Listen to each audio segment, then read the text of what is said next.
आखिर कौन है राजा पृथु जिनके डर से बख्तियार खिलजी को भागना पड़ा? नहीं पता? चलिए जान लेते हैं। असम की प्राचीनता कई हजार साल पुरानी है।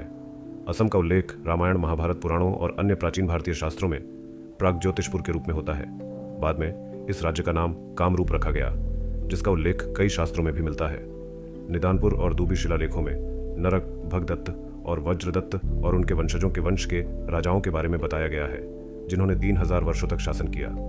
समुद्रगुप्त के इलाहाबाद शिलालेख में कामरूप का उल्लेख एक सीमा क्षेत्र के रूप में किया गया है। इस उत्तर पूर्वी राज्य का नाम कामरूप रखने के पीछे एक और अर्थ है। असम में मोर द्वीप है, जो ब्रह्मपुत्र नदी के बीच एक छोटा पहाड़ी टुकड़ा है। यह दुनिया का सबसे छोटा बसा हुआ नदी द्वीप है। किंवदंती के अनुसार यह वही पहाड़ी है जहां कामदेव ने महादेव की तपस्या में विघ्न डाला था। महादेव ने कामदेव को भस्म कर दिया, इसलिए इस पहाड़ी को भस्माचल भी कहा जाता है। 17वीं शताब्दी में अहोम राजा गदाधर सिंघा ने मोर द्वीप पर उमानंद मंदिर का निर्माण किया था। अहोम शासन के बाद मानस के पूर्व में स्थित क्षेत्र को असम के नाम से जाना गया। कामरूप आज के समय में असम का एक जिला है। क्या आप जानते हैं कि 1206 ईस्वी में मोहम्मद बिन बख्तियार खिलजी ने कामरूप पर आक्रमण किया था?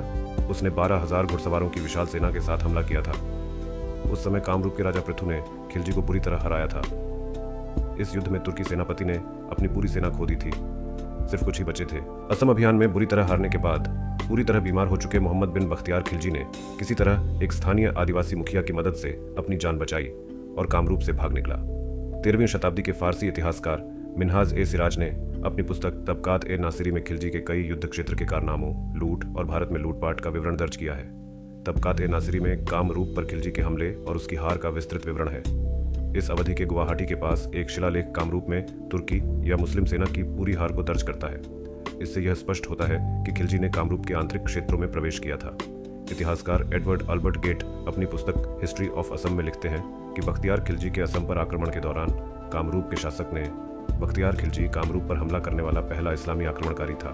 खिलजी को बिहार की सीमा पर 2 गांव आवंटित किए गए थे, जो राजनीतिक रूप से कोई व्यक्ति क्षेत्र नहीं बन गए थे। बाद में उसने बिहार में सफल लूटपाट की श्रृंखला शुरू की। उसके वरिष्ठों ने उसकी लूटपाट के लिए उसे मान्यता और पुरस्कार दिया। इसके बाद खिलजी ने प्राचीन नालंदा विश्वविद्यालय को नष्ट कर दिया और उस पुस्तकालय को आग लगा दी, जिसमें कई मिलियन पांडुलिपियां थी। यह वर्ष 1113 ईस्वी था। तबकात नासिरी में बताया गया है कि कैसे हजारों भिक्षुओं को जिंदा जला दिया गया और हजारों को सिर काट दिया गया, क्योंकि खिलजी ने तलवार के बल पर इस्लाम स्थापित करने की पूरी कोशिश की। पुस्तक में यह भी उल्लेख किया गया है कि पुस्तकालय को जलाने की घटना कई महीनों तक चली और जलती हुई पांडुलिपियों से उठने वाला धुआं कई दिनों तक कम पहाड़ियों पर काले घूंघट की तरह लटका रहा। उसने प्राचीन विक्रमशिला विश्वविद्यालय को भी नष्ट कर दिया और उसकी पुस्तकालय को राख कर दिया। खिलजी ने अधिक राज्यों को लूटना और लूटपाट करना शुरू कर दिया, जब तक कि उसने 1205 ईस्वी के अंत में 12,000 घुड़सवारों की सेना के साथ कामरूप पर अभियान शुरू नहीं किया। उसने वास्तव में तिब्बत को जीतने के लिए निकल पड़ा। इसके साथ ही रास्ते में राज्यों पर हमला किया और लूटा।